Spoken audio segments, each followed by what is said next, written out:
स्वयं को हम प्रणाम करते हैं और हमारे कारण आने जाने में जो भी श्रम और कष्ट हुआ सब। कल तो महाराज जी हमने एक, अब ये गलत काम है कि ठीक है, लेकिन पता नहीं जहां हम रुके हैं वहां आगे वाले द्वार पे इतने लोग खड़े थे कि हमको चुपचाप पीछे वाले द्वार से बिना बताए झूठ बोल के निकलना पड़ा। मन में पीड़ा भी हो रही थी कि भाई वो लोग बेचारे आस लगाए खड़े हैं, लेकिन मंच पर हमको आना था तो पीछे वाले द्वार से जैसे तैसे चुपचाप भागे। जब यहाँ कथा शुरू हो गई तब उनको पता चला कि वो तो पहुंच गए वहां।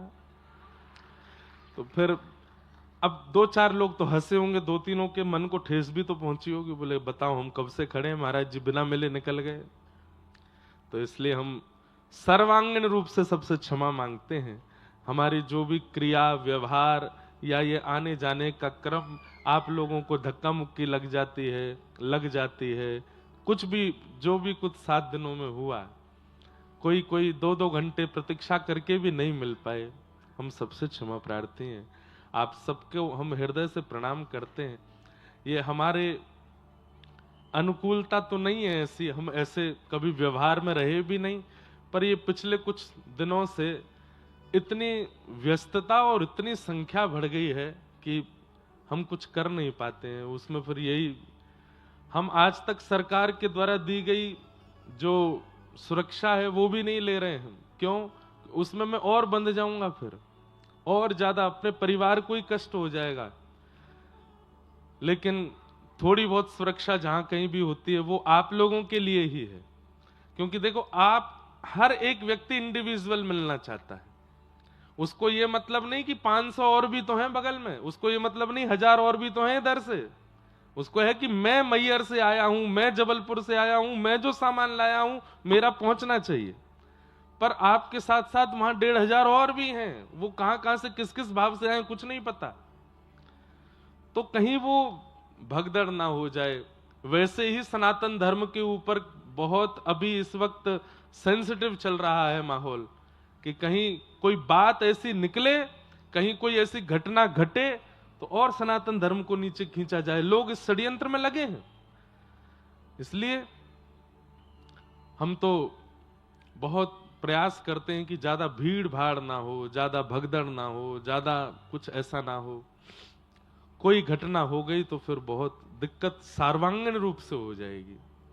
लेकिन फिर भी अन्य स्थानों की अपेक्षा, अब मैं अन्य स्थानों का नाम नहीं लूंगा, अन्य स्थानों की अपेक्षा कटनी की सुरक्षा और कटनी का जो पुलिस बल और यहाँ की जो हमारे सब कार्यकर्ता गण, पूरे रंगनाथ मंदिर के यहाँ का प्रशासन बहुत अच्छे से इतनी संख्या को सबने संभाला,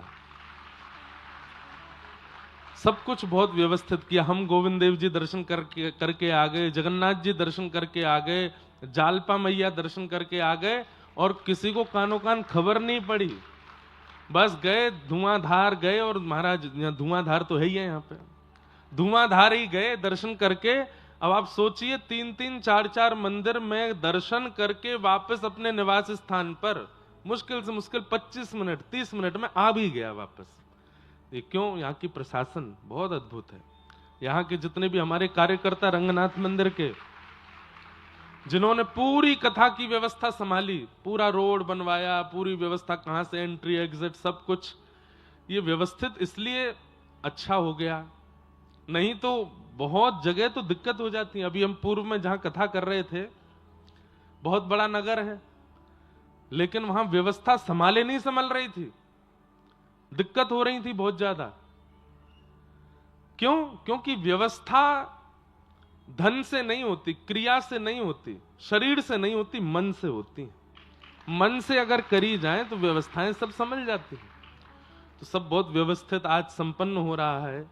ये बहुत बड़ी कृपा है ठाकुर जी की। जितने भी हमारे सहायक इस कथा में लगे, चाहे वो पंडाल वाले हों, चाहे वो लाइट वाले हों, इलेक्ट्रिसिटी वाले हों, आप सब लोगों की सेवा करने वाले जितने भी यहाँ पर कार्यकर्ता गण हों, हमारे रंगनाथ मंदिर के पूज्य महाराज जी के शिष्य परिकर हों, यजमान परिवार हों, हमारी सुरक्षा में जो यहाँ पर लगे थे भाई लोग, बहन लोग, काला काला चश्मा लगा घूम रहे थे उनको देख करके यो लगे या तो ब्लैक कमांडो प्रधानमंत्री के संग होंगे या हमारे संग होंगे। तो वो हों यहाँ के प्रशासन के पुलिसकर्मी, हमारे सब यहाँ के सब लोग हों, सब ने बहुत सहयोग किया। ऐसा लग रहा था कि सबके चित्त में ही शंख चक्र गदा पद्म धारण करके नारायण ही पूरी व्यवस्था को संभाल रहे हैं। क्यों? रंगनाथ मंदिर प्रांगण की सेवा है, ठाकुर जी के प्रांगण की कथा है, तो मुखिया तो ठाकुर जी ही होंगे सब व्यवस्थाएं संभालने के, वही संभाल रहे थे आप लोगों के रूप में। सबको हम बहुत बहुत धन्यवाद कहते हैं, बहुत बहुत बस साधुवाद कहते हैं। कथा के विश्राम में इतना समय नहीं रहता कि धन्यवाद कह पाए, इसलिए हम पहले ही धन्यवाद ज्ञापन कर देते हैं, क्योंकि फिर तो धुआंधारी भागेंगे। तो इसलिए सबको बहुत बहुत धन्यवाद, बहुत बहुत साधुवाद।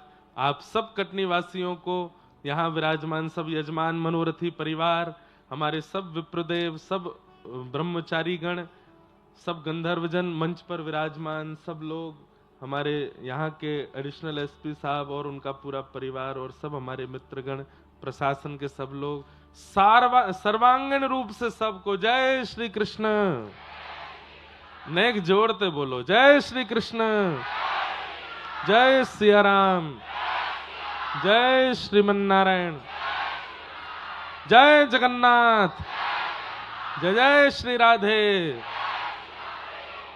आप सबको बारंबार वंदन करते हैं और बस अब कथा को विश्राम की ओर ले चलते हैं। थोड़ी बहुत चर्चाएं जो विशेष हैं उनको कहते हुए कथा के बीच में नहीं बोलते, बैठ जाओ भैया, लिखवा के भिजवा दो मंच पे। हाँ, अभी बैठो। कथा के मध्य में व्यास जी की अनुमति के बिना बोलना मना है, पर कितने लोग बोलते हैं देखो। इसलिए अब कथा के जो कुछ विशेष भाव हैं, कथा तो बहुत है अभी, पर उन विशेष भावों को स्पर्श करते हुए चलते हैं। महाराज जी, हमने 2024 में नासिक में श्री गोदावरी जी के तट पर 1 महीना की कथा करी, 30 दिन, और 1 महीना में भी कथा प्रहलाद चरित्र तक पहुंच पाई। उस कथा में इतना सुख मिला, इतना विस्तार से एक एक भाव बोल पाते थे कि इतना अच्छा लगता था। अब इस वर्ष वहां पुनः 1 महीना की कथा है प्रहलाद चरित्र से आगे की, तो हमें तो लगता है कि सप्ताह कथा तो प्रवचन ही होता है, यहां तो केवल मुख्य मुख्य कुछ सुमेरु सुना दिए जाते हैं। बाकी श्रीमद् भागवत की कथा तो व्यक्ति अगर 100 वर्ष भी करे, जीवन भर भी करे, तो भी पूरी नहीं हो पाएगी।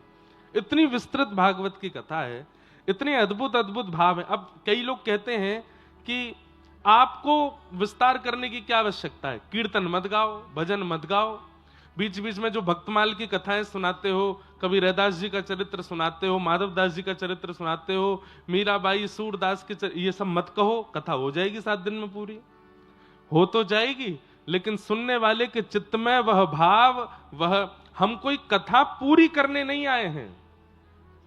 कथा पूरी करने के लिए व्यास मंच पर नहीं आएगी, पूरी कथा करके हमको जाना है। जितनी करके जाएं उतनी श्रोता के चित्त में कृष्ण प्रेम को बढ़ाने वाली हो, यह विशेषता होनी चाहिए। अगर अब एक भाव हम मंच से कह रहे हैं, उसकी पुष्टि अगर सूरदास जी के प्रसंग को सुनाने से होती है, किसी पद को गा देने से होती है, तो हमें करना चाहिए, क्योंकि हमारा उद्देश्य कथा को विश्राम करना नहीं है। जितनी कथा हम सुना रहे हैं उतनी श्रोता के चित्त में कुछ परिवर्तन लावे, इस उद्देश्य से यहां बैठे। तो उसमें सहायक यदि कीर्तन बन रहा है, भजन बन रहा है, कोई प्रसंग बन रहा है, कोई भक्त चरित्र बन रहा है, तो वो कहना चाहिए। पर उसके चक्कर में कई कथाएं छूट जाती हैं। लेकिन आइए अब हम लोग आगे के प्रसंग में प्रवेश करें। कल भगवान ने रास विहार किया वृंदावन की भूमि पर, सब देवी देवता भी पधारे। तत्पश्चात भगवान ने कई लीलाएं ब्रजमंडल में की। कंस को नारद जी महाराज ने जाकर के धनुर्यज्ञ करने की सलाह दी। कंस ने धनुर्यज्ञ किया और कृष्ण बलराम को अतिथि के रूप में धनुर्यज्ञ में बुलवाया, अक्रूर जी के द्वारा। अतिथि कैसे? बोले हम धनुर्यज्ञ कर रहे हैं और इस धनुर्यज्ञ के मेला में हम ब्रजमंडल के उन लोगों को पुरस्कृत करना चाहते हैं जिन्होंने व्रज की सेवा की है। नगरों में ऐसे कार्यक्रम होते रहते हैं, इन्होंने अपनी गली बहुत साफ रखी है, इनको पुरस्कार देंगे, इन्होंने हमारे नगर के लिए ये किया, इनको पुरस्कार देंगे, ऐसा होता रहता है। तो उसी भाव से कंस ने कृष्ण बलराम को बुलवाया कि हमने सुना है इन्होंने व्रज की बड़ी रक्षा की, बड़े बड़े राक्षसों को मारा, गिरिराज पर्वत उठाया, कालिया नाग को भगाया, व्रज की सेवा की है, इसलिए हम इनको पुरस्कृत करना चाहते हैं। ब्रजवासी सब कहने लगे हमें तो यूं लगती कि सबरे राक्षस कंस नहीं भेजे हैं, लेकिन अपने द्वारा भेजे गए राक्षसों को मारने वालों को पुरस्कार दे रहा है, तो इसका मतलब हो सकता है कि राक्षस कंस ने नहीं भेजे। यही तो कंस चाहता है, बताना। स्वयं राक्षस भेजने के बाद राक्षस मारने वालों को पुरस्कार देकर के वो सबके मन में ये भाव प्रकट करवाना चाहता है कि मैंने राक्षस नहीं भेजे थे, नहीं तो मैं पुरस्कार क्यों दूंगा। तो लोगों के मन में संशय आ गया कि कंस अच्छा है, भला है कि बुरा है, ये पुरस्कार क्यों दे रहा है। पर कई बुद्धिजीवी समझ भी रहे थे कि भाई ये सब कंस की चाल है, हम सबके मन में अच्छी छवि बनाने के लिए। हम लाला को नहीं भेजेंगे, हमारा लाला नहीं जाएगा। जब सबने मना कर दिया तो ठाकुर जी ने मन पर पत्थर रखा। जाना तो ठाकुर जी भी नहीं चाहते, लेकिन ठाकुर जी ने विचार किया अगर मैं व्रजमंडल से नहीं गया तो आगे की लीला कैसे होगी। हृदय पर पत्थर रख के ठाकुर जी ने यशोदा मैया से कह दिया, मैया दुनिया के बालकों को पुरस्कार मिलते हैं, दुनिया के बालकों को उपहार मिलते हैं, लेकिन आज जब मुझे उपहार मिलने की बारी आई तो आप सब मना कर रहे हो। मैं भी जाऊंगा मथुरा, मैं लेके आऊंगा पुरस्कार। अरे मैं केवल उखल में बंधवे के काजे रखो है का मोए? मोए गारी देवे के काज, मोए मारवे के काज, मोए छड़ी दिखावे के काज रखो है। आज जब इतने दिनों बाद मुझको पुरस्कार मिलवे वाला हो तो सब एक लंगते मना कर रहे हैं कि नहीं जाएगो लाला, मैं तो जाऊंगा। तो सब ब्रजवासियों को पीड़ा हुई कि नहीं, लाला को ऐसा लग रहा है कि हम उसको पुरस्कार नहीं दिलवाना चाहते, पर वास्तविकता तो यह है कि कंस पर हमें भरोसा नहीं है। नहीं लाला तो निश्चित जा, लेकिन कब आएगा? बोले मैं परसों आ जाऊंगा। और श्री ठाकुर जी निकल गए वृंदावन से। है तो बहुत करुण प्रसंग।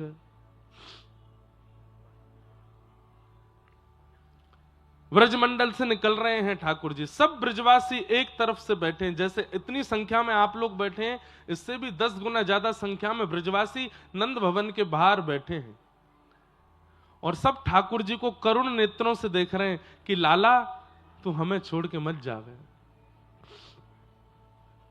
पता नहीं क्यों ब्रजवासियों को अंदर से ऐसी आवाज आ रही है कि कहीं कोई अनहोनी ना हो जाए, कहीं ऐसा नहीं हो कि लाला अब जावे और कभी लौट के नहीं आवे। सब ठाकुर जी को स्पर्श कर रहे हैं, हाथ पकड़ रहे हैं, वस्त्र पकड़ते हैं, लेकिन बोलते कुछ नहीं है। क्यों? कहीं हमने रोकने का प्रयास किया तो लाला यूं नहीं सोचे कि हम पुरस्कार लेने से रोक रहे हैं। बस कई बार ऐसा होता है ना कि व्यक्ति शब्द प्रकट नहीं करता, लेकिन अपने चेहरे के आव भाव से सामने वाले को समझाने का प्रयास करता है कि मैं नहीं चाहता कि तुम जाओ। प्रेमी घर में जब होते हैं ना, वो प्रेमी बोलते नहीं है, वो प्रेमी केवल मुख की आकृति ऐसी बना लेते हैं कि सामने वाला उस आकृति को देख के समझ जाए कि हम क्या कहना चाह रहे हैं। आज ब्रजवासियों की वही हाल है, आंखें लाल पड़ी हैं, मोटे मोटे अश्रुबिंद यहां रखे हैं, निकल नहीं रहे हैं, और मुखमंडल पर प्रसन्नता है, पर यहां का ऊपर का जो भाव है वो अत्यंत अत्यंत करुणा में भरा पड़ा है। और सब मानो बिन बोले बोल रहे हैं कि कन्हैया हमें छोड़ के मत जावे। बिना बोले ठाकुर जी सबके पास जाते हैं। अरे तू ऐसे काहे को हेरो है? मैं परसों आ जाऊंगा। अरे मथुरा कोई दूर थोड़ी है, 6 किलोमीटर है, अभी जाऊंगा, परसों तक तो आ जाऊंगा।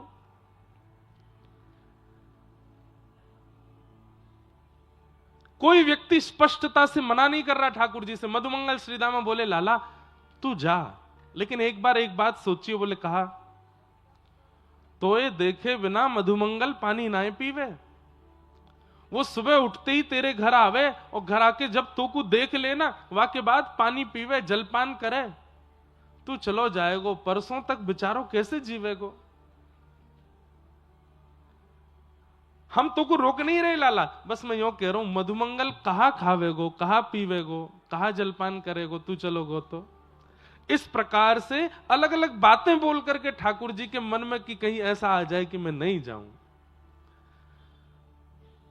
2-3 बार तो ठाकुर जी मान गए कि मैं नहीं जा रहा, लेकिन तभी दूर वृक्ष के पीछे दिखाई दिए नारद जी खड़े हैं, और नारद जी खड़े होकर के इशारा कर रहे हैं। बोले नहीं नाथ, अब अगर व्रज में रुके तो फिर सर्वदा के लिए रुकना पड़ेगा, आपको व्रज से बाहर जाना पड़ेगा। केवल चंद व्रजवासियों का भला चाहते हैं तो यहां रुकिए, लेकिन पूरे ब्रह्मांड का भला चाहते हैं तो आपको आगे की लीला करनी पड़ेगी, मथुरा जाना पड़ेगा, महाभारत का युद्ध कराना पड़ेगा, 16,108 ब्याह करके द्वारिका बसना पड़ेगा, बहुत क्रियाएं करनी है ठाकुर जी, उसके लिए व्रज से निकलना पड़ेगा। एक बार तो ठाकुर जी ने नारद जी से एक बात कह दी। बोले क्या नारद, क्या मेरी पदवी पे कोई और नहीं बैठ सकता? इन तीनों लोकों का नायक, ब्रह्मांड नायक, जगतदिता जगन्नाथ कोई और नहीं बन सकता क्या? एक बार महादेव से बात करके देख लो, यदि मेरी पदवी वो संभाल लें तो।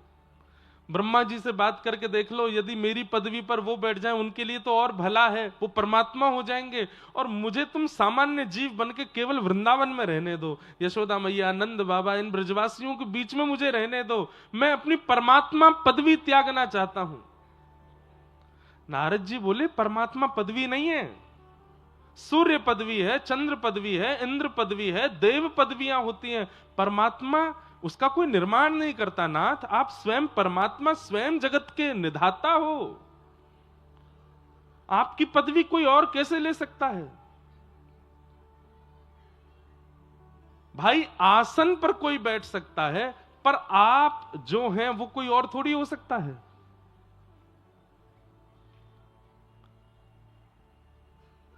श्री कृष्ण परमात्मा की पदवी नहीं है, श्री कृष्ण ही परमात्मा है, उस पर कोई और कैसे आ सकता है नाथ?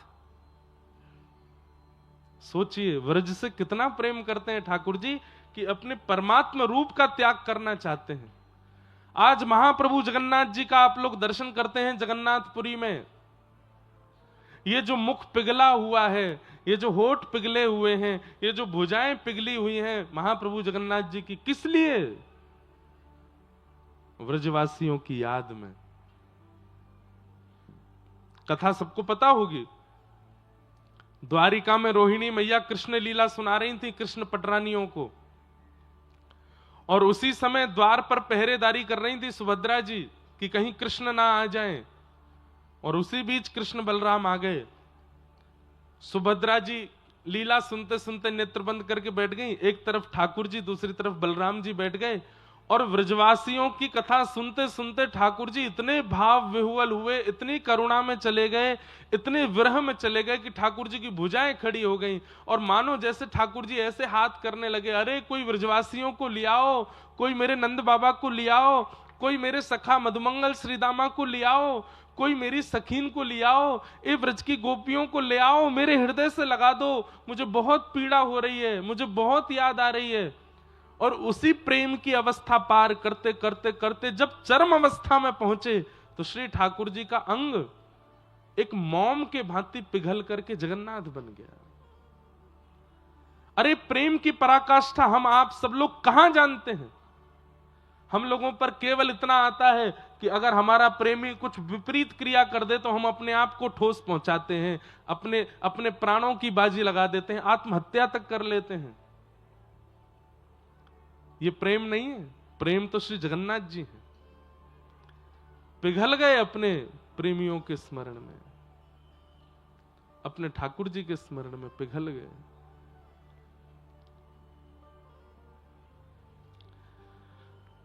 व्रजमंडल से ठाकुर जी रथ में बैठ करके मथुरा प्रस्थान कर गए। सब लोग इधर देखो, ध्यान से कथा सुनो।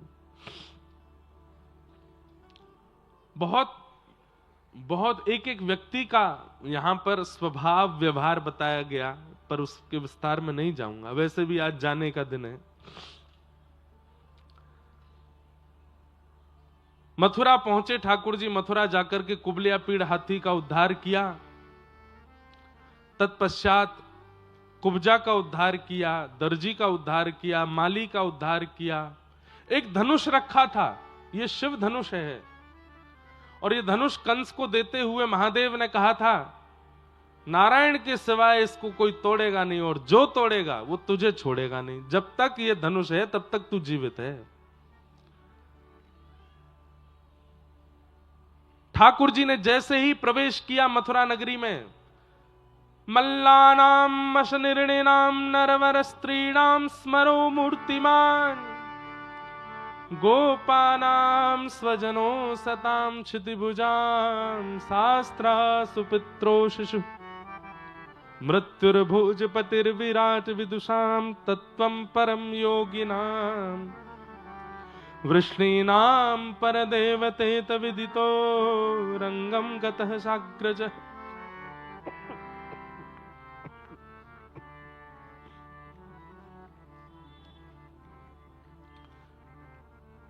जैसे ही धनुष की ओर देखा, अब यहां शुकाचार्य जी वर्णन कर रहे हैं, बहुत ध्यान से सुनिएगा। ठाकुर जी सबको अलग अलग दिख रहे हैं। मल्लानाम मशनिर्णिनाम नरवर स्त्रीणाम स्मरो मूर्तिमान, बड़े बड़े पहलवानों को ठाकुर जी लग रहे हैं कि ये भी कोई अखाड़े का पहलवान है, जबकि ठाकुर जी 11 वर्ष 56 दिन के हैं बस। लेकिन बड़े बड़े पहलवानों को भी ऐसा लग रहा है कि ये पहलवान ही है। स्त्रियों को अपने पति के रूप में दिख रहे हैं, छोटे छोटे बालकों को अपने सखा के रूप में दिख रहे हैं, बिना दांत वाले अम्मा बाबा को ठाकुर जी नाती के रूप में दिख रहे हैं। जिसकी जैसी भावना है वैसे ठाकुर जी दिख रहे हैं। लेकिन 50 सिद्धि ऊपर बैठे हुए महाराज कंस को इतने सुंदर, इतने कोमल ठाकुर जी अपनी मृत्यु के रूप में दिख रहे हैं। घबरा रहा है कंस ठाकुर जी को देख करके। 11 वर्ष का बालक कितना छोटा सा होता है, उसको देख के कोई डर लग सकता है? पर कंस डर रहा है। मृत्युर्भोजपतिर्विराट विदुषाम, तत्वम परम योगिनाम, बड़े बड़े योगियों को, बड़े बड़े साधकों को ठाकुर जी तत्व के रूप में दिख रहे हैं, गंभीर। जैसे ही भगवान ने प्रवेश किया, सामने एक धनुष रखा था, तो ठाकुर जी ने बलराम जी से कहा, दाऊ दादा? बोले हाँ। पिछले अवतार में हमने तोड़ा था, इस अवतार में आप तोड़ दो। धनुष है बढ़िया, सामने धरो, प्रत्यंचा चढ़ाओ, तोड़ दो। दाऊ दादा बोले, लाला तू बड़ा चतुर है। बोले क्यों? पिछले अवतार में बहु मिलवे वारी हमारे स्वयं ने तोड़ दियो, या बार राक्षस मारनो तो मुझे कह रहो कि आप तोड़ दो। सबसे अच्छे सखा ठाकुर जी के कौन है पता है? श्री बलराम जी महाराज। बड़ी पटती है दोनों में। ठाकुर जी उनसे डरते भी हैं, उनको छेड़ते भी हैं। अभी एक आध कथा हमने सुनाई नहीं बीच में, ऐसी मधुर मधुर कथा है। इतना छेड़ते हैं बलराम जी को ठाकुर जी, और जब उनको क्रोध आता है तो चुपचाप बैठ जाते हैं। ना मैंने तो ना कियो ऐसो। दाऊ दादा बोले, लाला ज्यादा चतुर मत बने, चल चुपचाप उठा, धनुष तोड़ दे। नहीं भैया आप ही तोड़ो। धीमे से बलराम जी कान के पास गए। बोले बहुत दिन है गए लाला, वंशी में ही देखो है, आज इच्छा है रही है एक बार धनुष उठा करके न के एक बार वही रूप दिखा दे। राजीव नेत्रम रघुवंशनाथम, कारुण्य रूपम करुणाकरंतम। आज एक बार राघव बन जा। जैसे ही धनुष पर हाथ रख करके जैसे ही उठाने लगे श्री कृष्ण, एक क्षण के लिए मानो बलराम जी भूल गए कि मैं बड़ा भाई हूं। तुरंत घुटनों पर बैठ गए, हाथ जोड़ करके लखन लाल जी के रूप में आ गए, श्री चरणों में प्रणाम करने लगे। जय हो मेरे रघुनंदन श्री राम की जय हो। वही छवि है, वही छटा है, वही अदा है। अरे धनुष उठाने का भी तरीका बदला नहीं है, जैसे जनक जी की सभा में उठाया था वैसे ही ठाकुर जी ने वह उठाया, वैसे ही नेत्र ऊपर किए हैं। अरे कहां तक कहें, आज पोशाक भी वैसे ही पहनी है ठाकुर जी ने जैसी जनक जी की सभा में पहन के गए थे। अपने जन के कारण कृष्ण भय रघुनाथ। आज बाल कृष्ण प्रभु राघव बन गए। दोनों के रूप में अंतर थोड़ा ही है। आंखों की पलकों के बाल भी वही है जो त्रेता में था, बिल्कुल अंतर नहीं है, वही राम कृष्ण बन के आए। उठा करके जैसे ही प्रत्यंचा चढ़ाई, एक बार दो बार और तीसरी बार पकड़ करके जैसे ही खींचा, बीच से धनुष भंजन हुआ, आकाश में बादल गरजना करने लगे, पृथ्वी डामाडोल होने लगी, समुद्र में उफान भरने लगे, यमुना जी की नदी में मानो जैसे समुद्र जैसी लहरें प्रकट होने लगी, कंस का सिंहासन हिलने लगा। क्या हुआ? किसी ने कहा धनुष टूट गया। कंस तो हृदय पे हाथ धर के बोलो, अब नहीं बचूंगा मैं, अब तो मेरे प्राण ले ही लेगा। ठाकुर जी भीतर प्रवेश किए, बड़े बड़े मल्ल खड़े थे वहां पर, एक एक मुष्टिक प्रहार में उन मल्लों का वध कर दिया। 50 सिड्डी ऊपर बैठे हुए महाराज कंस की ओर ठाकुर जी देखने लगे, दाऊ दादा को प्रणाम करके एक श्वास में ऊपर पहुंच गए, एक हस्त प्रहार करके उसके मुकुट को दूर फेंका, केश पकड़ लिए ठाकुर जी ने। कंस चिल्लाने लगा, अरे कोई बचाओ, कोई रोको। ठाकुर जी कहने लगे, ऐसे ही केश पकड़े थे मेरी मैया के, जब आकाशवाणी हुई थी और कहा था कि इनका अष्टम गर्भ काल होगा, तूने ऐसे ही केश पकड़े थे मेरी मां के। मेरे 6 बड़े भाइयों को तूने निर्मम हत्या करके मार दिया। देख, तेरा शत्रु, तेरा काल तेरे सामने खड़ा है और दुर्भाग्य से तेरा भांजा तेरे सामने खड़ा है, ध्यान से देख मेरी ओर। कंस देखने लगा ठाकुर जी को, अभी तक तो बालक समझ रखा था, अभी तक तो कुछ मायावी समझता था, अभी तक तो काल रूप समझ रहा था, लेकिन अब जैसे ही ठाकुर जी की ओर देखने लगा, देखते ही देखते पता चला ये कोई छोटा बालक नहीं, शंख चक्र गदा पद्म धारण करके ठाकुर जी ने अपने उस अद्भुत रूप का दर्शन करा दिया कंस को, अंतरंग भाव से, प्रत्यक्ष भाव से नहीं, अंतरंग भाव से। कंस समझ गया साक्षात नारायण है, हाथ जोड़ करके प्रणाम किया। ठाकुर जी ने दोनों भुजाओं में, हाथी के समान बलवान कंस और 11 वर्ष 56 दिन के ठाकुर जी ने दोनों भुजाओं में ऐसे उठाया कंस को ऊपर। सब मथुरावासी देख रहे हैं और उठा करके ठाकुर जी ने 50 सिड्डी ऊपर से नीचे पटक करके एक छलांग मार करके छाती पर अपने पाद प्रहार को करके कंस का वध कर दिया। बोलो कंस मर्दन भगवान की। सब ब्रजवासी मथुरावासी जय जयकार करने लगे, ठाकुर जी को कंधे पर उठा करके नृत्य करने लगे, नाचने लगे, आनंदित हो गए। जय हो बाल कृष्ण लाल की जय हो, देवकी नंदन लाल की जय हो। कंस का वध किया। ठाकुर जी ने तुरंत कहा मेरी मां कहां है। कारागृह में लेकर के गए,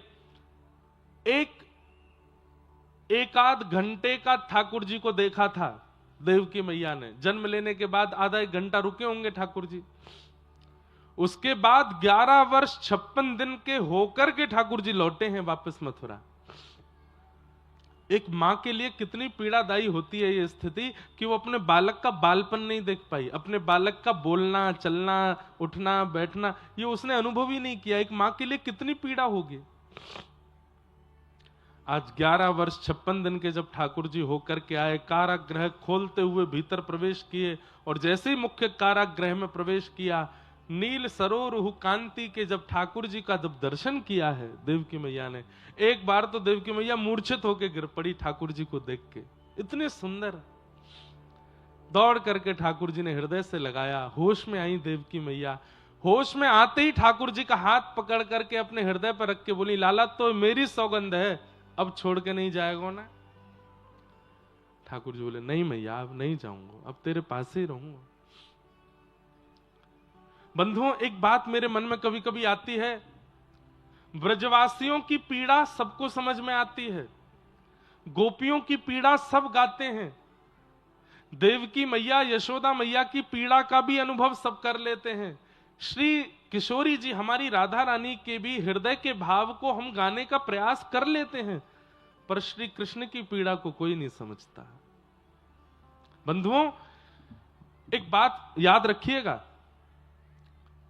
पीड़ा होने पर यदि आप रो लेते हैं तो आप बहुत भले हैं कि आप रो लेते हैं।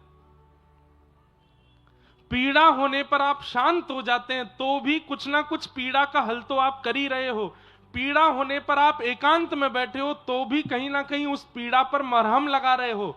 पर पीड़ा होने पर भी हंस रहे हो, बोल रहे हो, चल रहे हो, इसका मतलब है आप अपनी पीड़ा का 1% भी इलाज नहीं कर रहे हो। पीड़ा उतनी ही है चित्त में। श्री कृष्ण उस अवस्था में, पीड़ा तो बहुत है, विरह तो बहुत है, संवेदना तो बहुत है, रोना तो बहुत है, पर रोने के लिए, संवेदना करने के लिए, पीड़ा व्यक्त करने के लिए ना तो स्थान है, ना समय है, ना परिस्थिति है।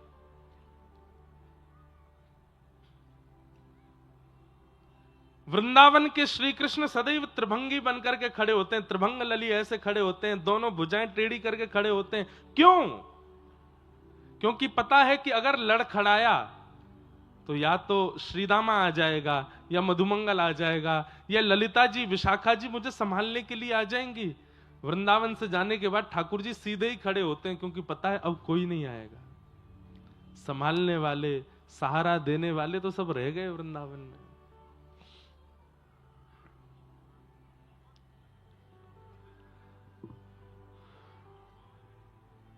ठाकुर जी ने अपने नाना कंस के पिता उग्रसेन को राजा बनाया मथुरा का, और मथुरा का राज सिंहासन देकर के पिताजी माताजी से जाकर के आज्ञा ली है, क्या?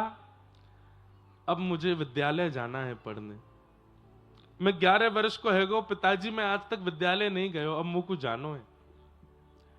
तब श्री वसुदेव जी महाराज ने सांदीपनी उपाध्याय जी के यहां पर ठाकुर जी को पढ़ने के लिए, अध्यापन के लिए भेजा।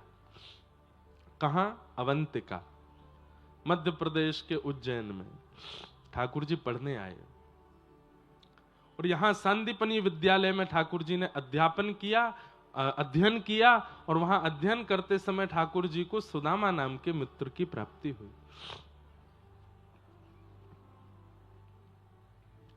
कुछ वर्ष तक गुरुदेव के यहां अध्ययन करने के बाद ठाकुर जी वापस लौट करके मथुरा गए। ऐसा भव्य दिव्य स्वागत हुआ ठाकुर जी का मथुरा में, लेकिन अब ठाकुर जी शांत रहने लगे हैं। अब वो चंचलता, अब वो चपलता, अब वो थोड़ा जो स्वभाव ठाकुर जी का ऊधम वाला था, अब वो बहुत शांत हो गया है जब से ब्रज से आए हैं। मथुरा में ठाकुर जी पहुंचे। वृंदावन में ठाकुर जी का नाम है कृष्ण, गोविंद, गोपाल, मदन मोहन, कन्हैया, कनुआ, लेकिन अब ठाकुर जी का नाम क्या हो गया? गौ ब्राह्मण प्रतिपालक मधुराधिपति देव की नंदन वसुदेव नंदन श्री कृष्ण चंद्र महाराज की जय। और ये नाम ठाकुर जी को इतना बुरा लगता है, कान पकड़ के ठाकुर जी बैठते हैं, बोले मुंह को भाई ना रहो। वो छोटे छोटे 3 अक्षर 2 अक्षर के नाम कहां हैं? बंधुओं, एक बात तो माननी पड़ेगी कि प्रेम विस्तार में नहीं होता, प्रेम सूक्ष्मता में होता है। जहां विस्तार करके प्रस्तुति की जा रही हो, समझ लीजिएगा कि ये कहीं ना कहीं आपको आकर्षित करने की योजना है, और जहां पर सामान्य सूक्ष्मता से कुछ प्रस्तुत किया जा रहा हो, समझ जाओ कि यही असली भाव है, यही मूल विषय है। शांति दूत बनकर के गए थे भगवान दुर्योधन के यहां पर, 56 भोग सजाए थे दुर्योधन ने ठाकुर जी को पवाने के लिए। क्यों? ताकि 56 भोग और इतनी व्यवस्था देख करके कृष्ण ये कह दें कि मैं कौरवों के पक्ष में रहूंगा। सब लोग इधर देखो, ध्यान से सुनो।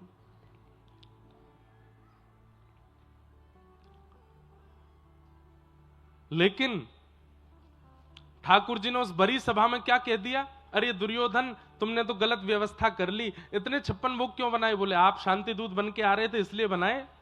ठाकुर जी बोले पर मैं तो पहले ही निमंत्रण स्वीकार कर चुका। बोले किसका स्वीकार कर लिया? बोले विदुर काका है ना, इन्होंने बहुत वर्षों से कह रखा था कि मेरे यहां भोजन पाने आना, तो मैं तो विदुर काका को बोल चुका हूं कि तैयारी कर लो, मैं आऊंगा। विदुर काका ने अपने घर भोजन बना के रखा है, मुझे वहां जाना है। और 56 भोग छोड़ करके ठाकुर जी विदुर काका के यहां गए। और विदुर जी के यहां क्या हुआ है सबको पता है। आज हरि आए विदुर घर पावना, आज हरि आए विदुर घर पावना, आज हरि आए विदुर घर पावना, आज हरि आए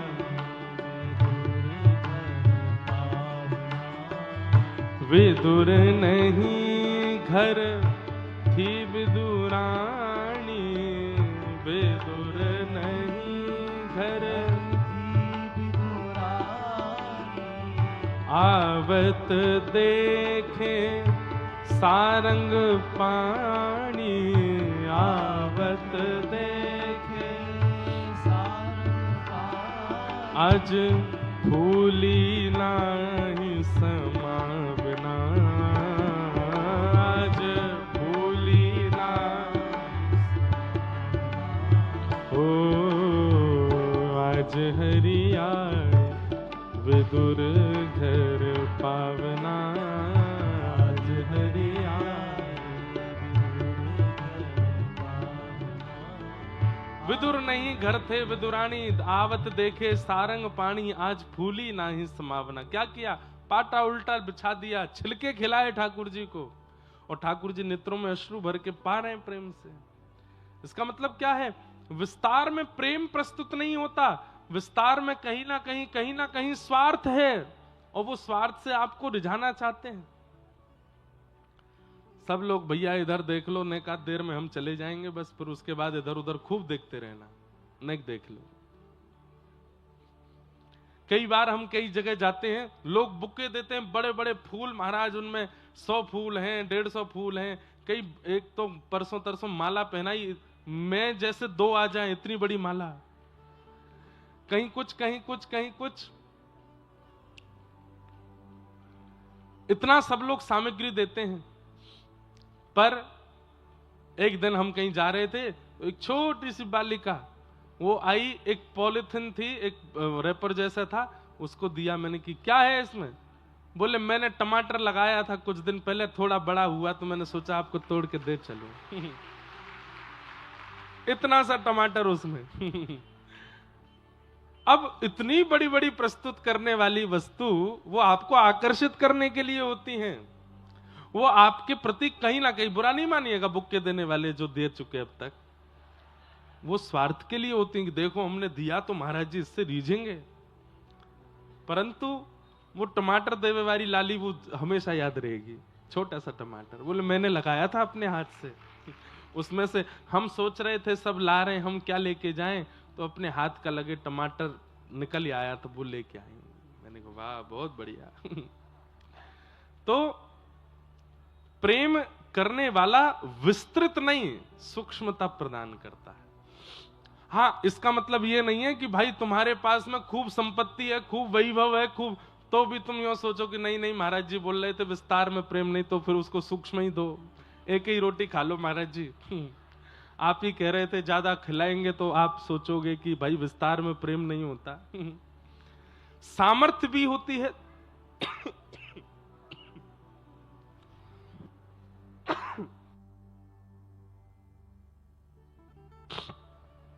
कई बार सामर्थ्य से भी वस्तु प्रस्तुत की जाती है, पर प्रेम की सुगंध होनी चाहिए। तो ठाकुर जी मथुरा में आकर के विराजे, उग्रसेन को राजा बनाया। अब हम जल्दी जल्दी विषय पूरा करें। उद्धव जी महाराज को ब्रज भेजा, ब्रज से संदेशा लेकर के उद्धव जी आए। तत्पश्चात मथुरा पर जरासंध ने चढ़ाई कर दी, 17 बार ठाकुर जी ने उसको हराया। 18वीं बार जरासंध ब्राह्मणों की सेना लेकर के आया। कहीं ऐसा बोलते हैं, कहीं ऐसा बताते हैं कि जरासंध ब्राह्मणों को अनुष्ठान पे बैठा के आया था कि अब की बार मैं हारना नहीं चाहिए। ब्राह्मणों को अनुष्ठान में बैठा देख ठाकुर जी मन में विचार करने लगे कि भैया अब हम जरासंध से युद्ध नहीं करेंगे। क्यों? क्योंकि गौ ब्राह्मण संत वैष्णवों के लिए ही तो मैं आया हूं। अब उन अनुष्ठान करने वाले ब्राह्मणों का अनुष्ठान विफल हो जाएगा यदि मैंने हराया तो 18वीं बार ठाकुर जी रण में युद्ध करते करते करते करते दाऊ दादा का हाथ पकड़े, विश्वकर्मा को आज्ञा की एक नई नगरी बना दो और मथुरा वासियों को वहीं पहुंचा दो। रात रात में विश्वकर्मा ने नई नगरी द्वारिका बना दी, मथुरा वासियों को वहां पहुंचा दिया।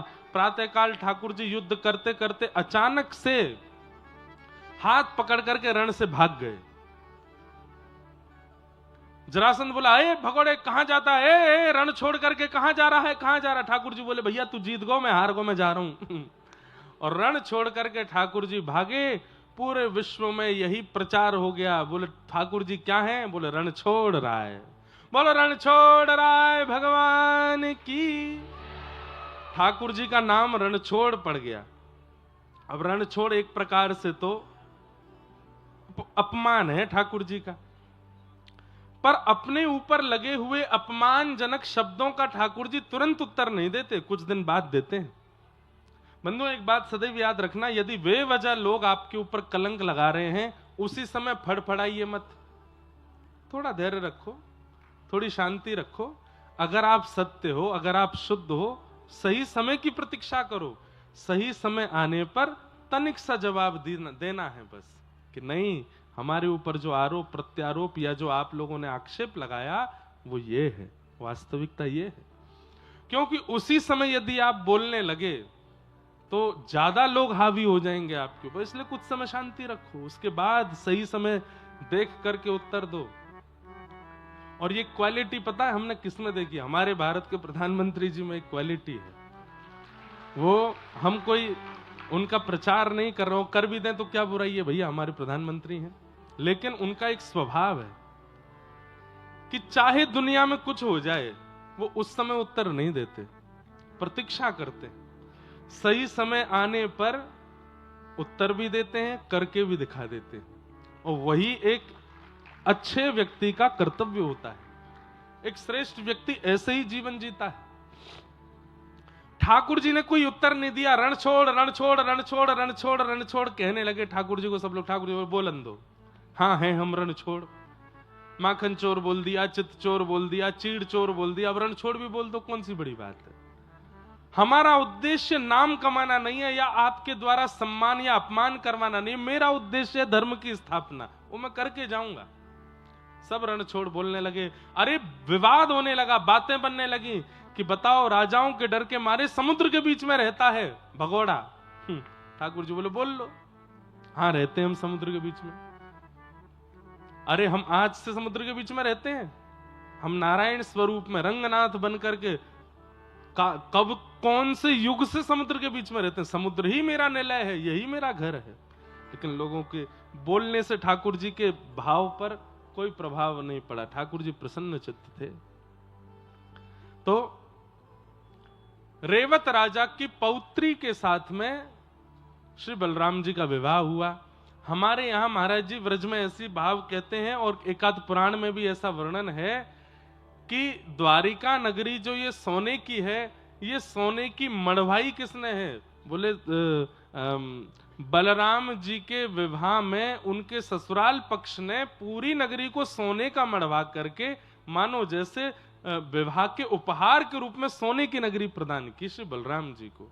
इसलिए श्री द्वारिका सोने की नगरी है, ऐसा बोलते हैं। अब आई छोटे भैया की बारी।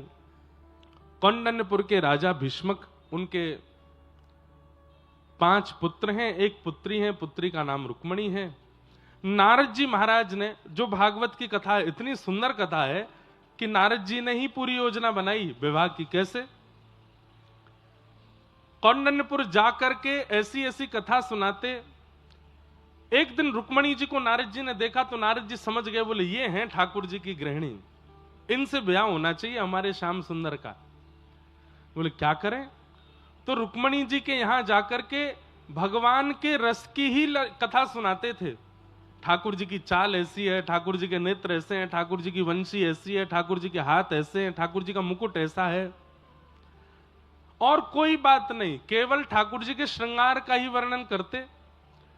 तो रुक्मणी जी सुन सुन करके स्थिति रुक्मणी जी की ये हो गई, अब तो स्वप्न में भी कृष्ण दिखते हैं, चलते फिरते भी कृष्ण दिखते हैं, सरोवर में भी कृष्ण दिखते हैं, मोर में भी कृष्ण दिखते हैं। फिर अपने आप को समझाती हैं रुक्मणी जी, अरे तुम बार बार इनका चिंतन क्यों कर रही हो? पर नारद जी ने इतनी कथा सुना दी ठाकुर जी के रस की कि अब रुक्मणी जी के चित्त में और कुछ आता ही नहीं है। रुक्मणी जी ने मन से ठाकुर जी को पति मान लिया, पत्र लिख करके एक ब्राह्मण के द्वारा द्वारिका पहुंचवाया। द्वारिका में जैसे ही पत्र पहुंचा, ब्राह्मण ने जाकर के ठाकुर जी को दिखाया। श्रुत्वा गुणान भुवन सुंदर शृण्वतां ते निर्विश्य कर्ण विवरै हरतोंगतापम। हमारे एक आचार्य चरण कह रहे थे कि भगवान ने पूरा पत्र नहीं पढ़ा, केवल पहला श्लोक पढ़ा, और पहला श्लोक पढ़ते ही ठाकुर जी बोले, भैया ब्याह तो यही ते करूंगा मैं। क्यों? रुक्मणी जी ने पहले श्लोक में ऐसा क्या लिखा जिससे ठाकुर जी रीझ गए? तो कहते हैं, रुक्मणी जी कह रही है, श्रुत्वा गुणान भुवन सुंदर शृण्वतां ते, कि हे नाथ मैंने आपको देखा नहीं है, केवल आपको सुना है, और जब से सुना है तब से आपको अपने पति रूप में मान लिया है। तो ठाकुर जी बोले, भैया एक बात प्रमाणित हो गई। बोले क्या? ये जो भी कन्या हैं, ये हमारी कथा सुनने में इनकी बड़ी रुचि है, और कथा सुनने में यदि रुचि है तो इसका मतलब है ये सर्वगुण संपन्न है। कथा यदि भाती है तो बाकी के जितने भी गुण लक्षण होने चाहिए वो सब इनके अंदर विद्यमान होंगे ही होंगे। इसलिए ठाकुर जी ने उनको, अब सोचो हम लोग भी तो कथा ही सुनते हैं, अगर कथा श्रवण में रुचि है तो ये नवदा भक्ति का पहला स्वरूप है। श्रवणम कीर्तनम विष्णु स्मरणम पाद सेवनम अर्चनम वंदनम दास्यम सख्य आत्मनिवेदनम। श्रवण भक्ति यदि चित्त में विराजमान है, इसका मतलब ठाकुर जी को प्रसन्न करने वाला विशेष गुण आपके पास है। रुक्मणी जी के पास ठाकुर जी वहां पहुंच गए कौंडनपुर। रुक्मणी जी देवी पूजा के लिए करने जा रही थी। भरी सभा में ठाकुर जी जैसे ही पहुंचे, सब ठाकुर जी के रूप को देखने में व्यस्त हो गए। रुक्मणी जी की रक्षा करना है ये भूल गए, और श्री ठाकुर जी को वहां से श्री रुक्मणी जी को ठाकुर जी वहां से अपहरण करके अपने साथ द्वारिका ले गए। बाद में वसुदेव जी ने रुक्मणी जी को वापस कौंडन्यपुर भेजा, और बारात की तैयारी करके ठाकुर जी बारात लेकर के कौंडन्यपुर आए, और वहां आकर के श्री ठाकुर जी का रुक्मणी जी के साथ में मंगल विवाह हुआ। बोलो रुक्मणी कल्याण महोत्सव की जय। श्री रुक्मणी कृष्ण विवाह महोत्सव की। भगवान का प्रथम विवाह रुक्मणी जी के साथ में हुआ। दूसरा विवाह ठाकुर जी का जाम्बती, तीसरा सत्यभामा, चौथा मित्रविंदा। इस प्रकार ठाकुर जी के अष्ट प्रमुख विवाह हुए। अब हम जल्दी जल्दी विषय कह रहे हैं। भौमासुर नाम का एक राक्षस था, उसने 16,100 राजकुमारियों को बंदी बना रखा था। भगवान ने वहां जाकर के उनको मुक्त करा करके उनसे भी विवाह किया। 16,108 ठाकुर जी के विवाह हुए। तत्पश्चात भगवान की मधुर लीला चल रही हैं। नारद जी भगवान की दिनचर्या का दर्शन करने आए, ग्रहचर्या का अनुभव किया। सूर्य ग्रहण का समय आया, भगवान द्वारिका वासियों को लेकर के कुरुक्षेत्र गए, और वहां पर 100 वर्ष बाद, 100 साल बाद ब्रजवासियों से ठाकुर जी मिले। इतना करुण प्रसंग है व्रज द्वारिका मिलन महोत्सव। सूर्य ग्रहण का समय, ठाकुर जी की अर्चना चल रही थी, सहस्त्रार्चन चल रहा था भगवान का। बड़े बड़े वेदज्ञ ठाकुर जी के चरणों में पुष्प, कमल पुष्प, तुलसी अर्चन कर रहे थे। और उसी समय किसी ने धीमे से कान में जाकर के कह दी, लाला ब्रजवासी आए हुए हैं यहां पर। जैसे ही ठाकुर जी ने सुना कि कुरुक्षेत्र में ब्रजवासी आए हैं, व्याकुल हो गए। वहां ब्रजवासियों को पता चली कि लाला यही हैं कुरुक्षेत्र में, तो नंद यशोदा दोनों व्याकुल होकर के ठाकुर जी से मिलने के लिए गए हैं। यशोदा मैया जैसे ही सभा में आई, ठाकुर जी तो भूल गए मैं कौन हूं, कूद पड़े अपने सिंहासन से और दौड़ करके जाके मैया की गोद से लिपट गए। इस समय ठाकुर जी की अवस्था कितनी है? 111-12 वर्ष के हैं ठाकुर जी। और यशोदा मैया कितने साल की हैं? लगभग 200 वर्ष की हैं यशोदा मैया। अत्यंत वयोवृद्ध अवस्था में यशोदा मैया, लेकिन ठाकुर जी की अवस्था 111 वर्ष है, इसका मतलब यह नहीं कि ठाकुर जी की दाढ़ी मूंछ है। ठाकुर जी देखने में अभी भी 16 वर्ष के ही हैं। भगवान 16 वर्ष से ऊपर की अवस्था में कभी प्रवेश नहीं करते शरीर से। हम लोगों के दाढ़ी मूंछ निकल आती है, हम लोगों के झुर्रियां पड़ने लगती हैं, हम लोगों के शरीर। ठाकुर जी सदा 16 वर्षीय रहते हैं। कुमार अवस्था से ऊपर नहीं जाते ठाकुर जी, युवा अवस्था में प्रवेश नहीं करते। दौड़ करके ठाकुर जी यशोदा मैया की गोद में लिपट गए। भगवान की 16,108 पत्नियां, भगवान के पुत्र पुत्रियां, उनके भी पुत्र मतलब नाती पोते भी हैं ठाकुर जी के। सब लोग इधर देखो। और उन सब के बीच यशोदा मैया के अंक से लिपट करके ठाकुर जी छोटे बालक की तरह मैया की छाती को टटोल रहे हैं और कह रहे हैं मैया मुझको भूख लगी, दूध पिवाए दे।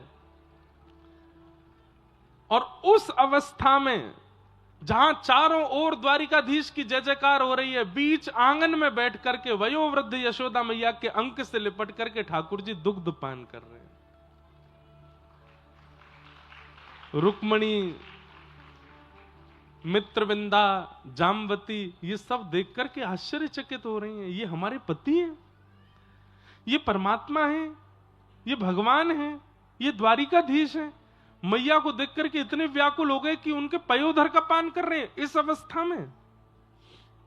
और आश्चर्य की बात यह नहीं कि ठाकुर जी पयोधर का पान कर रहे हैं, आश्चर्य की बात यह थी कि यशोदा मैया के वक्ष से दुग्ध प्रकट भी हो रहा है। क्यों?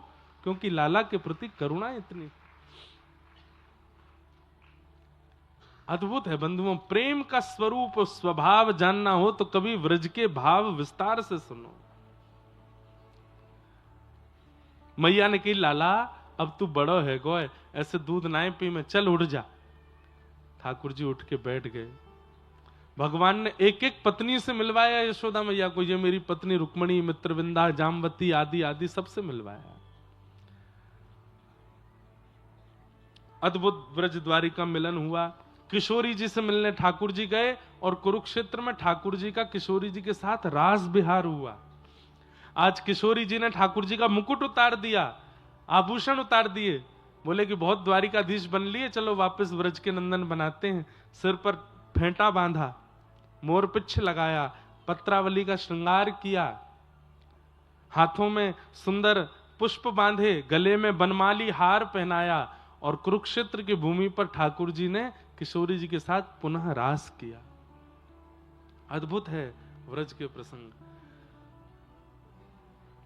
व्रज द्वारिका मिलन, पुनः द्वारिका के लोग वापस द्वारिका आ गए। और एक प्रसंग और आता है, बहुत ध्यान से सुनिएगा। जब व्रज द्वारिका मिलन कुरुक्षेत्र में 100 वर्ष बाद हुआ, तब ब्रजवासियों और द्वारिकावासियों की जब भेंट हुई तो ब्रजवासियों ने द्वारिकावासियों से कहा कि देखो अब लाला द्वारिकावासी है गए हो, आप लोगों के बीच में रह गो, लेकिन हमारी फिर भी प्रार्थना है कि एक बार हम श्याम सुंदर को एक बार व्रजमंडल ले जा सकें, आपकी आज्ञा हो तो। 100 वर्ष हो गए हैं। तब द्वारिका बोले अरे श्याम सुंदर नहीं, हम भी चलेंगे, व्रज वृंदावन का दर्शन करके आएंगे। तब ब्रजवासियों ने पहली बार रथ का निर्माण किया और उस रथ में श्याम सुंदर बैठे हैं, वसुदेव देवकी बैठे हैं, नंद यशोदा बैठे हैं। सुंदर दिव्य रथ निर्माण किए। एक रथ बलराम जी का निर्माण हुआ, एक रथ सखियों का निर्माण हुआ जिसमें सुभद्रा जी बैठी हैं। और उस रथ को खींचते हुए ब्रजवासी और द्वारिकावासी वृंदावन लेकर के गए। उसी कथा का चिंतन हुआ जब जगन्नाथपुरी में। तब इंद्रद्युम्न राजा ने यह घोषणा की कि साल में एक बार ठाकुर जी अपनी मैया से मिलने गुंडीचा आएंगे, तो वैसे ही आएंगे। बोले कैसे? बोले ये जो श्री मंदिर है जहां जगन्नाथ जी अभी विराजते हैं, बोले ये द्वारिकापुरी है, और जहां ठाकुर जी रथ में बैठ करके जाते हैं गुंडीचा, ये वृंदावन है। तो जिस प्रकार ब्रजवासी द्वारिकावासी रथ खींच करके लेकर के उस काल में गए थे, वैसे ही अब कलयुग में भी ठाकुर जी रथ में बैठ करके वृंदावन जाया करेंगे। ये जो जगन्नाथ जी की रथ यात्रा है, ये एक प्रकार से द्वारिका से वृंदावन का प्रस्थान है ठाकुर जी का। गुंडीचा वृंदावन है जहां ठाकुर जी जाते हैं। आप लोग अनुभव करना, श्री मंदिर में जगन्नाथ जी को देखना, उसके बाद जब गुंडीचा जाते हैं तो वहां जाके दर्शन करना। श्री मंदिर के जगन्नाथ जी बहुत बड़े लगते हैं और गुंडीचा में जाते ही ठाकुर जी छोटे लगने लगते हैं। ऐसा लगता है कि छोटे लाला बन गए, वृंदावन में आके छोटे बालक बन गए ठाकुर जी। मैंने दर्शन किया था इस बार। भैया जगन्नाथ जी तो अद्भुत हैं। मेरो ठाकुर जी से हमारी वैसे प्रार्थना तो ऐसी रहती है कि भैया ये जन्म अंतिम हो, क्योंकि संसार को सहना बहुत मुश्किल है, बहुत खतरनाक है संसार, सहा नहीं जाता। ये जन्म अंतिम हो, लेकिन नाथ फिर भी अगर पुनर्जन्म की आपको इच्छा है कि नहीं एक बार और जन्म होना चाहिए, तो या तो वृंदावन में देना, और यदि व्रज वृंदावन में नहीं है पाए तो हमारे श्री जगन्नाथ धाम में देना, नीलाचल क्षेत्र में दे देना। अद्भुत है महाप्रभु जगन्नाथ। अहे नील शैला प्रबल मतावरण मुआरत नलनी बनकु कर दलन कहे साल बेग इन जाति रे मुजवन श्रीरंगा चरण तल करु अपन। उड़िया भाषा का भजन है। एक मुस्लिम साल बेग भक्त ने भगवान की स्तुति गाई। अद्भुत है महाप्रभु जगन्नाथ जी, अद्भुत है। कहां तक वर्णन करूं उनका मैं। हमने बंधुओं बहुत भ्रमण किया है भारत में, लेकिन ठाकुर जी प्रत्यक्ष बैठे हैं इसकी अनुभूति या तो वृंदावन में होती है या जगन्नाथ धाम में होती है, जगन्नाथपुरी में होती है। ठाकुर जी बैठे हैं सामने। मैं कभी भी मंदिर में दिखने वाले ठाकुर जी को इस भाव से नहीं देखता कि ये पाषाण है, ये मूर्ति है, ये कोई धातु है, ये मार्बल है, या ना, ऐसा ही भाव आता है कि ठाकुर जी हैं। पर कई जगह पर ठाकुर जी हैं, मन में भाव तो आता है, लेकिन उसके बाद आती है चलो ठीक है ठाकुर जी बड़े राजी रहो, प्रेम से विराजो, अब मैं जाता हूं। लेकिन एक तो वृंदावन और एक जगन्नाथपुरी, वहां तो रोंग खड़े हो जाते हैं ठाकुर जी को देख के, और जाने का मन नहीं होता। लोग बाग खींचते हैं हमको, तो पंडा पुजारी और हमारे मठ के लोग सब ले जाते हैं तो व्यवस्थित दर्शन करा देते हैं, लेकिन वहां पर भी मैं इतना ढीठ हो जाता हूं कि मुझे भी खींच के बाहर करना पड़ता, तभी निकलता हूं मैं। नहीं तो जगन्नाथ जी को छोड़ने का मन नहीं करता कि देखते रहे। लगता है कि परमात्मा सामने बैठे, यही है श्री कृष्ण। ऐसे महाप्रभु जगन्नाथ हैं। तू न संभाले तो हमें कौन संभाले, हाँ तू न संभाले तो भैया ये इतना प्रसिद्ध कर दिया आप लोगों ने। छोटे छोटे बच्चे, बिना दांत वाली अम्मा भी यूं करती हैं, जगन्नाथ। एक बार भैया हमारी प्रार्थना से, हमारी तरफ से सब कटनी वासी एक बार जगन्नाथपुरी दर्शन कर आइएगा इस वर्ष। और हमारे रंगनाथ मंदिर कटनी में विराजमान है, इस नाते से हम आप सब कटनी वासियों का घर भी है वहां पे। जीयर स्वामी मठ पहुंच जाइएगा महाराज जी के पास, बढ़िया प्रेम से दाल महाप्रसाद पाइएगा और जाइएगा, महाप्रभु जी का दर्शन करिएगा। जगन्नाथ, खड़े नहीं होना, बैठे बैठे गाओ। जगन्नाथ चकानैन, हे जगन्नाथ चकानैन, नीलाचल वारे तू न संभाले तो हमें कौन संभाले, ओ तू न संभाले तो हमें कौन संभाले, हाँ तू न संभाले तो हमें कौन संभाले, ओ तू न संभाले तो हमें कौन संभाले। हे जगन्नाथ स्वामी मेरे नैनों के तारे, जगन्नाथ स्वामी मेरे नैनों के तारे। इतनी संख्या में बैठे हो भैया, अब हम चले जाएंगे, कल से आपको कोई परेशान नहीं करेगा, बढ़िया घर में ही रहिएगा, कहीं बाहर आने जाने की कोई दिक्कत नहीं होगी आप लोगों को। आज थोड़ी देर की बात और है, थोड़े सीधे बैठ कर के पूरे वेग के साथ में ऊंचे स्वर में गा लीजिए, जगन्नाथ स्वामी मेरे नैनों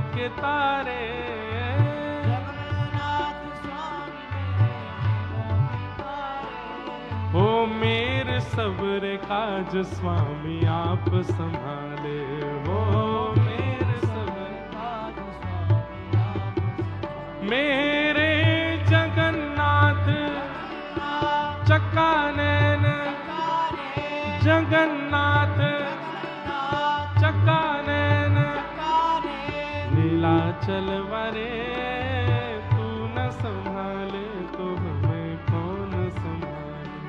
ओ तू न संभाले तो हमें कौन संभाले। ओ हमें तू न संभाले तो हमें कौन संभाले हो।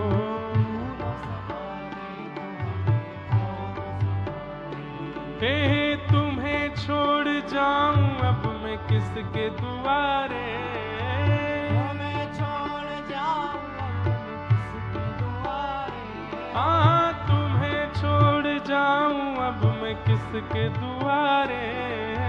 तुम्हें छोड़ जाऊं अब मैं किसके दुआरे। क्योंकि तू न संभाले तो हमें कौन संभाले हो।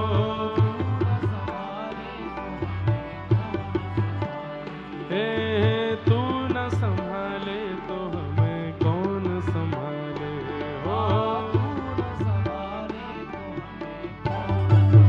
मेरे प्रभु जगन्नाथ चक्का नैन, ओ जगन्नाथ चक्का नैन।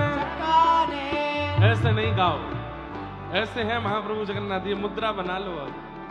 हे जगन्नाथ चक्का नैन, हे जगन्नाथ चक्का नैन, नीलाचल वरे तू न संभाले तो हमें कौन संभाले। ओ तू न संभाले तो हमें कौन संभाले। हे बलभद्र सुभद्रा संग आप विराजे। बलभद्र सुभद्रा संग आप विराजे।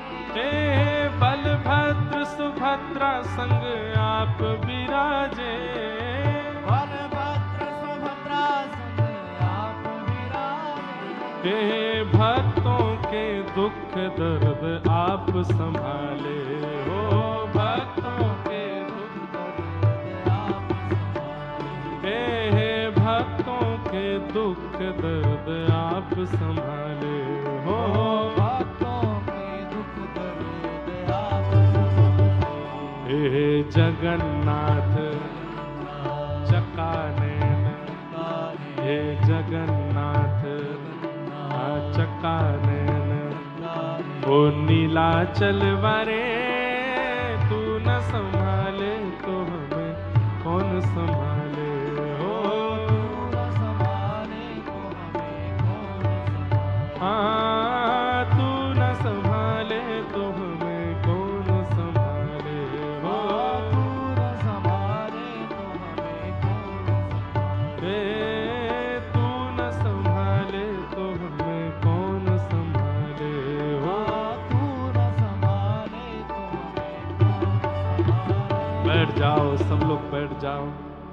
ठाकुर जी की ऐसी मधुर लीला हुई। तत्पश्चात भगवान के सखा श्री सुदामा जी से ठाकुर जी का मिलन हुआ और सब लीलाएं हुई। भगवान ने यदुवंशियों को खूब समझाया कि भैया संतों का अपमान मत करना, नहीं तो मैं रक्षा नहीं करूंगा। शांब को साड़ी पहना करके संतों का अपमान किया। संतों ने शाप दे दिया कि इसके गर्भ से लोहपिंड जन्म लेगा, संपूर्ण यदुवंश नष्ट होगा। और देखते ही देखते यह हो गया। यदुवंश के नाश का कारण यदुवंशी ही बन गए। दाऊ दादा क्षीर सागर में प्रवेश कर गए। भगवान एक वटवृक्ष के नीचे बैठ करके ज्ञान उपदेश करते हुए तिरोधाय प्रविष्टोयम श्रीमद् भागवतार्णवम, अपनी लीला को संवरण करते हुए श्री ठाकुर जी भगवत धाम को प्रस्थान कर गए। उद्धव जी महाराज को बद्रीनाथ भेज दिया। श्री अर्जुन जी वृंदावन जा रहे थे कृष्ण पटरानियों को लेकर के, पर ठाकुर जी ने बीच मार्ग में आके अपहरण कर लिया। तत्पश्चात सब लीलाएं चलती रहीं। यहाँ पांडवों ने स्वर्गारोहण किया। अपने वंशधर परीक्षित को राज्य गद्दी पर बिठाया। परीक्षित के द्वारा एक अपराध हो गया जिसके कारण 7 दिन में मरने का श्राप लगा। सुखदेव जी ने आके कथा सुनाई। आज 7वां दिन कथा विश्राम हुई। तक्षक सर्प ने आकर के परीक्षित का स्पर्श किया, पांच भौतिक देह जल करके नष्ट हुआ और उनकी दिव्य आत्मा रथ एक विमान में आरूढ़ होकर के भगवत धाम को प्रस्थान कर गई। बोलो भक्तवत्सल भगवान की। मार्कंडे ऋषि को प्रलय कालीन दर्शन आदि आदि सब कथाएं हैं, सबको हम प्रणाम करते हैं। बंधुओं, आप सब कटनी वासियों को बारंबार वंदन करते हैं। श्रीमद् भागवत जी के 2 श्लोक हैं, लेकिन मैं उनका वाचन बाद में करूंगा। उससे पहले मेरी प्रार्थना है कि हमारे पूज्य महाराज जी, स्वामी जी महाराज अपना आशीर्वाद एक बार दे दें। कोई भी व्यक्ति श्रीमद् भागवत जी के इन 2 श्लोकों का वाचन किए बिना यहां से नहीं जाए। अंतिम श्लोक हम लोग बोलेंगे, उससे पहले स्वामी जी का आशीष मंगलाशासन सब लोग श्रवण कर लें। उसके बाद फिर भागवत जी के अंतिम 2 श्लोकों का जल्दी जल्दी वाचन करेंगे। और फिर हमारी एक प्रार्थना है, अगर आप स्वीकार करो तो। वो प्रार्थना ये है कि 1 बज गया है, हमको हर हाल में 2 बजे विमान पकड़ना है और जाना है जबलपुर। और अगर विमान 2 बजे के बाद उड़ेगा यहां से, तो फिर जोधपुर में उसको उतरने नहीं दिया जाएगा। क्यों? क्योंकि वहां 5 बजे के बाद में संध्या हो जाती है और मिलिट्री एयर स्पेस है, इसलिए वहां पर फिर हम नहीं उतर पाएंगे। इसलिए आप सब लोगों से प्रार्थना कि जब मैं निकलूं आप यहीं बैठे रहिएगा, मैं यहीं से सबको प्रणाम कर लूंगा। बाहर मत आइएगा, मार्ग अवरुद्ध मत कीजिएगा, फोटो वीडियो और ये सब में नहीं रहिएगा। मैं बहुत जो जो सामग्री है आगे आगे देके यहाँ पहुंचवा दीजिए, हम सब लेके जाएंगे। बाकी आप स्वयं मत आओ, सामग्री यहाँ भिजवा दो कोई लाए हैं तो। बाकी आप सब लोग अपने स्थान पर ही रहिएगा, हम यहीं प्रणाम करके प्रस्थान कर जाएंगे। जय श्री कृष्ण।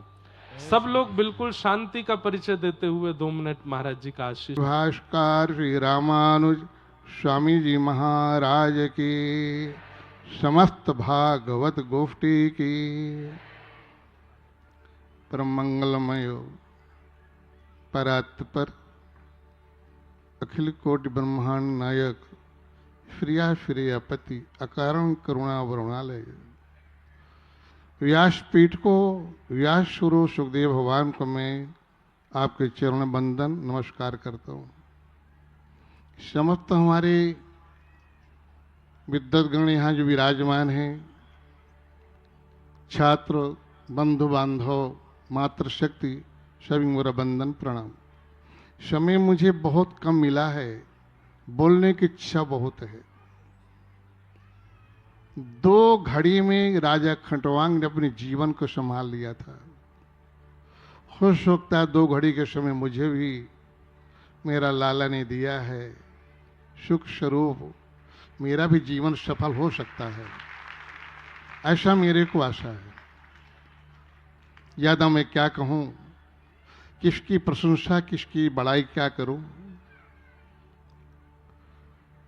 हमारे व्यास स्वरूप वास्तव में कल श्री परम भागवत श्री कृष्णचंद्र जी शास्त्री ठाकुर जी अंतर्राष्ट्रीय संत यहाँ कल विराजमान थे। कल मुझे ऐसा लग रहा था ऋग्वेद और सामवेद दोनों आ गए हैं।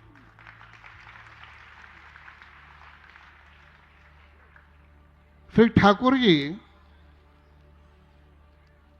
उनमें यह विशेषता पाई जाती है, वास्तव में जो संत का लक्षण होना चाहिए, न परः पाप आदत्ते परेशान पाप कर्मणाम शमयो रक्षित व्यस्तु संतः चारित्र भूषण।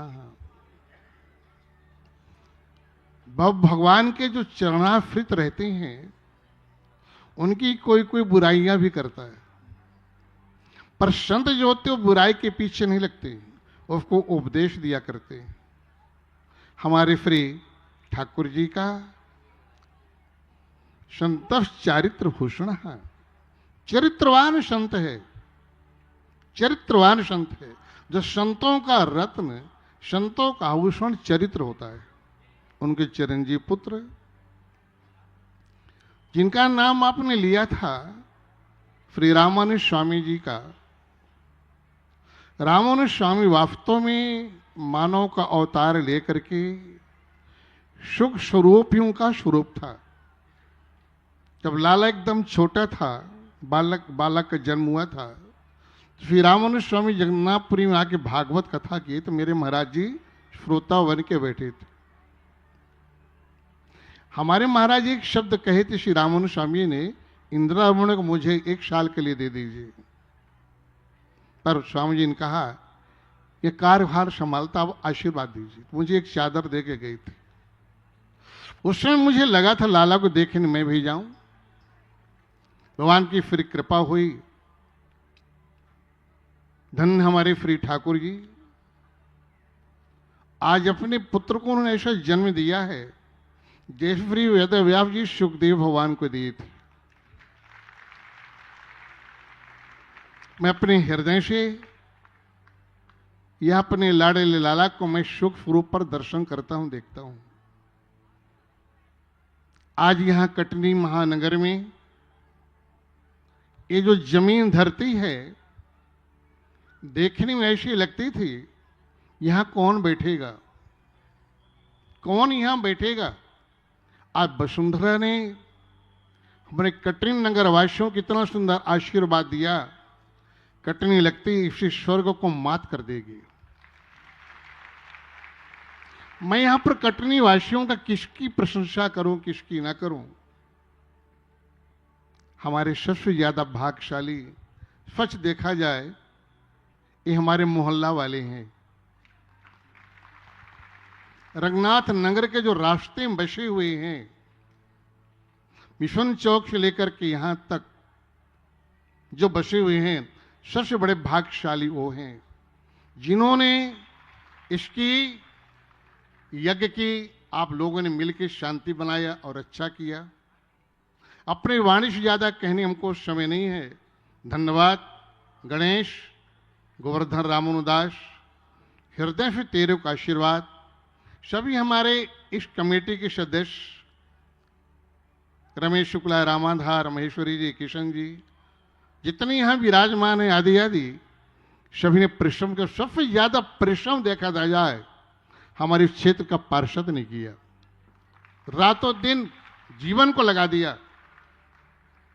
आज इस मंच से मैं सभी गौ ब्राह्मणों प्रणाम वंदन करते हुए मैं लाला को यही 2 शब्द कहूंगा।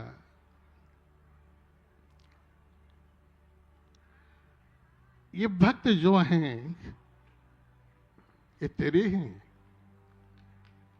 जब कभी तुम्हारी याद करें, हर एक जगह छोड़ के आ जाना।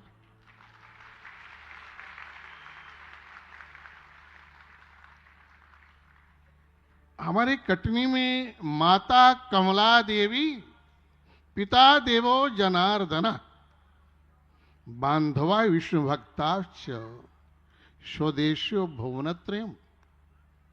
ऐसे से परम भागवत भगवान के भक्त यहां कटनी में रहते हैं, विराजमान हैं, जिनके कीर्ति देशों में नहीं विदेशों में छाई हुई है। परम भागवत हैं, परम वैष्णव, राम हित वगैरह सब। आज हमारे कटनी नगर के वास्तव में प्रशासन की इतनी मदद और सहायता मिली है जो आज हमको सुरक्षित यह भक्त मंडली देखने में आ रही है। लाला, मैं तेरी यही कहूंगा, व्यासपीठ में विराजमान होकर के सारे जगत का कल्याण करना। श्रीमद्भागवत महापुराण यह कोई पोथी नहीं है। एते चांश कला पुंसाम, क्यों वेद व्यास जी की कृष्णस्तु भगवान स्वयं इंद्रारि व्याकुलम लोक मणयंती योगे योगे। साक्षात श्री कृष्ण भगवान के इसमें वास है।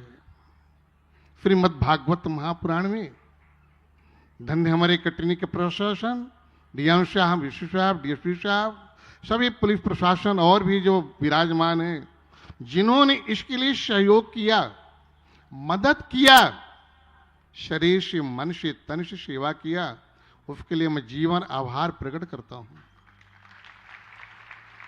समय बहुत कम है, कल भैया 2 मिनट का टाइम लूंगा।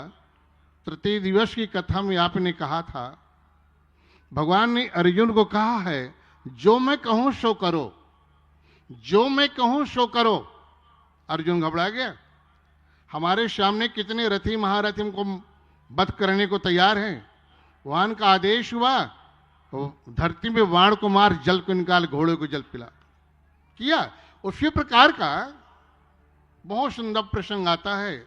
वहां श्री राम जब रावण को उद्धार करके अयोध्यापुरी को आए तो राजा जनक जी ने निमंत्रण पत्रिका भेजा, हे रघुवर, सभी वानरी सेनाओं के लिए आपको जनकपुर में आना, आप पधारिए दर्शन करने देखने के लिए, ऐसा लेख है।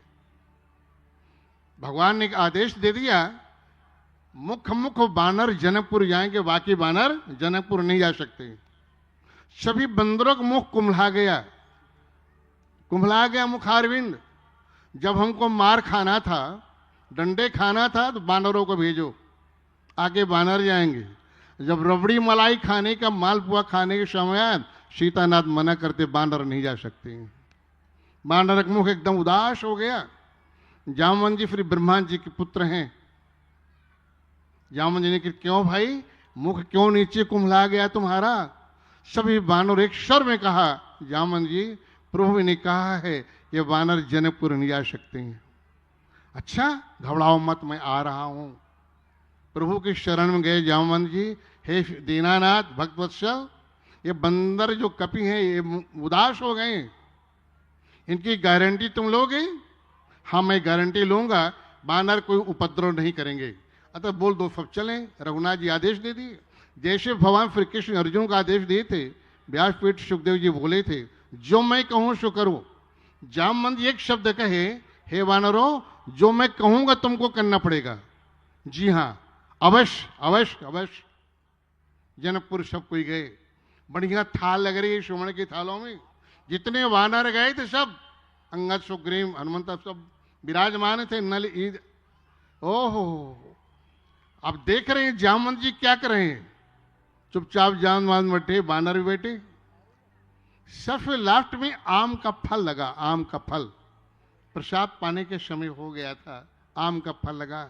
जामवंत जी हाथ में ले लिए, सब बानरों ने भी हाथ में ले लिया आम का फल।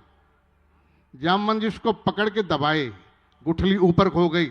बंदर दबाए, जामवंत गुठली को पकड़ने के दौड़े, उठे ऊपर को, सारी बानर ऊपर उठ गई, सारी बानर उठ गई।